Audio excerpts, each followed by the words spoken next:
Welcome back to our journey through the Ozarks. Today, we're heading into town, to a place steeped in history and filled with unexpected treasures. Let's dive into Chapter 10, the square in Yellville. The morning was crisp as old Tom Brown's truck pulled onto the historic Yellville town square. The towering limestone courthouse stood like a silent guardian in the center, a reminder of the days when the Tut Everett War once echoed through these very streets. As they parked, the air hummed with a quiet, modern peace, a stark contrast to the turbulent history etched into the town's foundations. "There it is," Cousin Rosemary said, her voice filled with anticipation.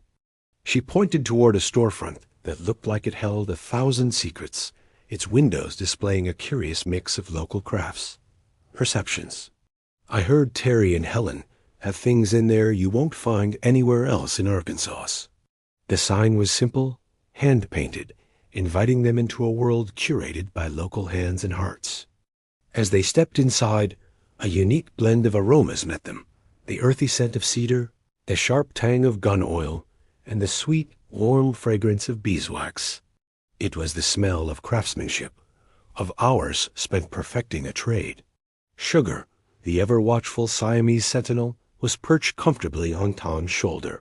Her brilliant blue eyes immediately locked onto a gleaming upright bass standing proudly in a corner, its polished wood catching the morning light. Helen, a woman in her late 70s with a kind smile that reached her eyes, was gently plucking a low, resonant note on the bass strings. The sound vibrated through the floorboards, a steady, welcoming heartbeat for the shop. "Welcome to Yellville," Helen said, her voice as smooth and steady as the bass line she had just played. Her welcome was genuine, making them feel like old friends rather than first-time customers.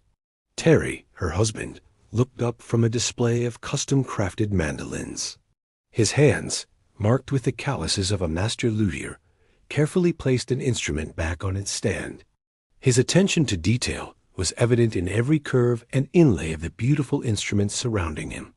He offered a warm nod, his eyes twinkling with the pride of a true artisan. Meanwhile, Doc Holliday, ever the gentleman of a bygone era, tipped his hat.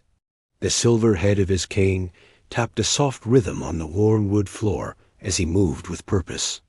He went straight toward a glass case filled with an array of custom-made knives, their blades gleaming under the shop lights. "Exquisite steel, Mr. Capenever," Doc murmured, his voice low and appreciative as he addressed Terry. "A man of my profession appreciates a well-balanced blade." His words hung in the air, a subtle nod to his legendary past. Just then Donita, Terry and Helen's daughter, emerged from the back room. She carried a tray of handmade soaps, their scents mingling with the other aromas in the shop, and a piece of stained glass that caught the afternoon sun, casting a rainbow of colors across the floor. "You must be the folks from Three Brothers," she said with a knowing smile. Word travels fast when a giant and a Siamese sentinel are on the road. At the sound of her voice, Sugar hopped down from Tom's shoulder with practiced grace. She walked straight to Helen and the upright bass, rubbing her cheek against the smooth, resonant wood. Helen let out a rich, hearty laugh that filled the shop. "Seems she's got an ear for music," she chuckled, her fingers gently stroking Sugar's soft fur. The little cat began to purr, a tiny engine of contentment in the heart of the musical store. While old Tom and Terry Capenever fell into an easy conversation, talking shop about custom guns and the intricate art of crafting a guitar neck, Rosemary and Donita found common ground admiring the local artwork. The shop was a true gallery of Ozark talent, from paintings of rolling hills to hand-woven textiles. It was a place of perceptions, indeed a place where a gunsmith, a musician, and a weaver all shared the same roof with the same passionate heart.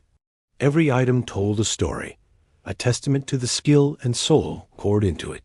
When it was finally time to leave, the sun was beginning its slow descent, painting the sky in hues of orange and pink. As a parting gift, Terry handed Tom a small, beautifully hand-carved cedar box. "For the sentinel," he said with a friendly wink, a gesture of kinship between craftsmen. Tom accepted it with a grateful nod, knowing the small token held immense value. They walked back out to the square, the profound peace of Yellville wrapping around them like a comfortable old quilt. The world inside Perceptions felt a world away from the hustle and bustle of modern life. "Fine folks, Tom," Rosemary said quietly as they loaded back into the old truck. "Fine folks and even finer crafts."